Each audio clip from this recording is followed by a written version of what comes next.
Hey everybody and welcome back. So it's Monday, we're going to do a Keyshot 8 video. We're going to be looking at one of the new features, and today we're going to be looking at scattered medium.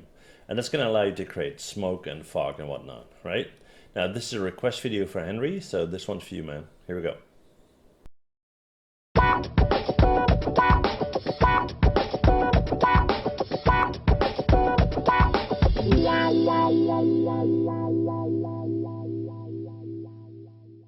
This video has been made possible by Luxion, the creators of Keyshot. Okay everybody, so we're in Keyshot 8, we're in 8.2 Pro to be exact in my case, and we're going to be talking about scattering medium, okay?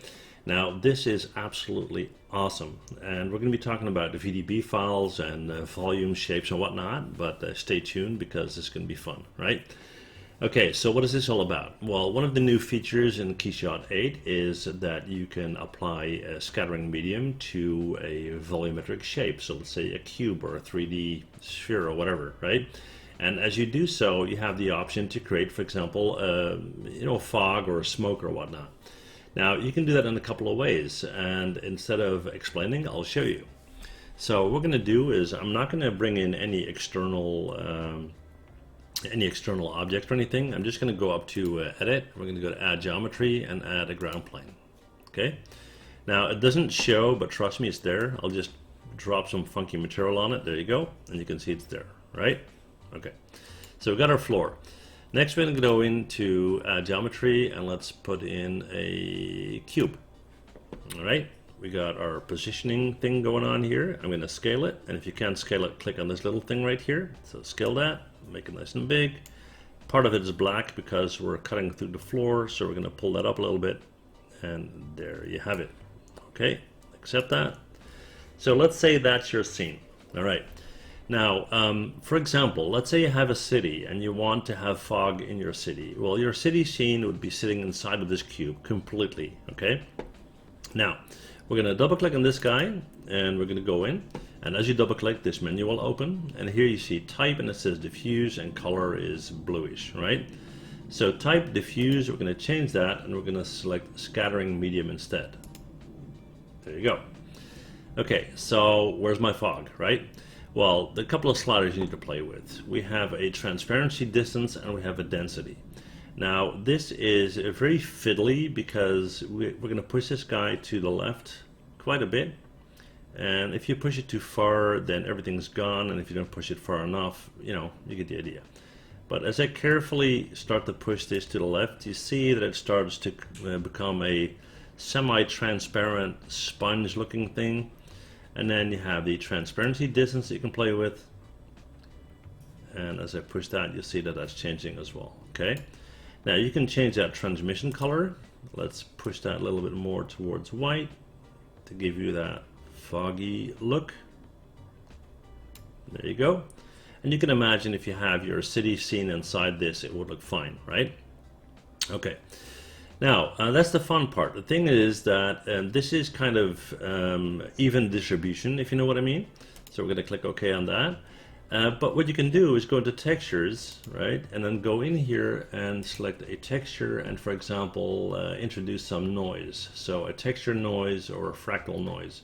So if we introduce that, and it's kind of hard to see, but we have two colors, black and white, and we have a magnitude that we can play with.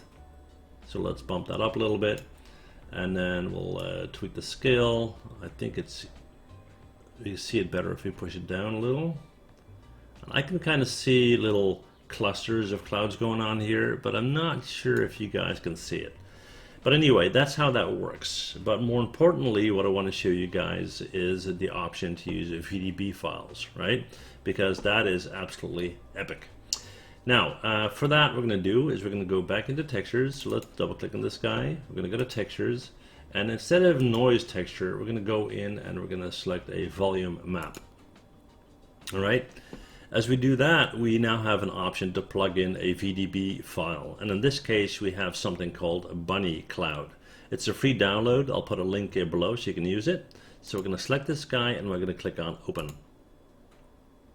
We'll give it a sec, And here are the contours of our bunny, and we're going to go back into properties and let's make it a little bit more visible. So we're going to tweak that density. We're going to tweak that transparency distance. Let's go in here and tweak that color a little bit, make it a bit darker.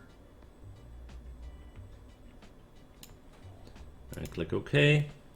And we'll go in here, we'll change the albedo color, we'll make that a bit darker as well.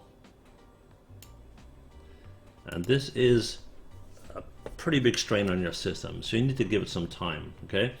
So we might need to play with this a little bit more. Let's see here.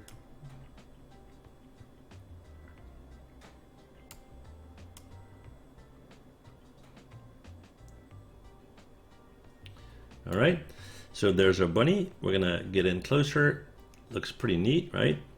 And then what we can do, come on boy, yeah, come on. What we can do is play with some lighting, of course, as per usual. So what we're going to do is we're going to go in here in our backdrop. We'll just take, let's do the white solid. There you go. And then we're going to go in here and we're going to go to environment. Let's take this guy. Why not? Drag that in. Okay. Now, if you want to have the lighting look better so you can see more of the silhouette there, and I don't even think we need that ground floor actually. Let's go in here, ground material, let's delete that. Get rid of that. Okay, there you go. So what we can do is we're going to go into lighting, and in the lighting here, we're going to choose interior. And that should help, and it does a little bit, okay? So that's good. We're going to go back into our material, so double click on this. Let's brighten up the transmission color a little. That helps. Yeah. Hit OK. And then under environment, we're going to go into the HDI editor and we're going to click on a pin. So we're going to add a pin and we're going to move that around. And let's see if it brings us what we want. It brings some additional light in the front there. So I think that's cool. Going to try to move it, but my system will become sluggish. And I do have a pretty fast system, so not sure how it's going to perform on yours. I don't know, of course, what your configuration is, but this is pretty neat. Okay, so I'm going to leave it as is because everything I add to it right now will be pretty time consuming. But what I'll do is I'll go into render, and we're going to go to the render tab. I'll call this render 2 because I already did one, which is pretty neat. We're going to go to desktop, select that. Settings look okay, options, max samples is okay, and let's hit render. Here we go. Now this is going to take a little bit to render out, but like I said, it's pretty sweet, so give it some time and it will. And that said, that basically concludes this tutorial.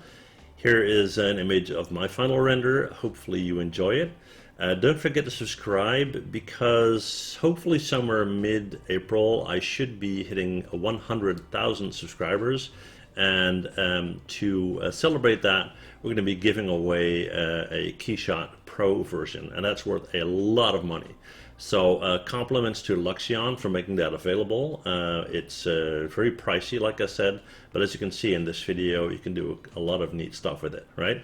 So make sure you subscribe because it's going to be raffled out to someone that has to be a subscriber. That said, that's it for this video.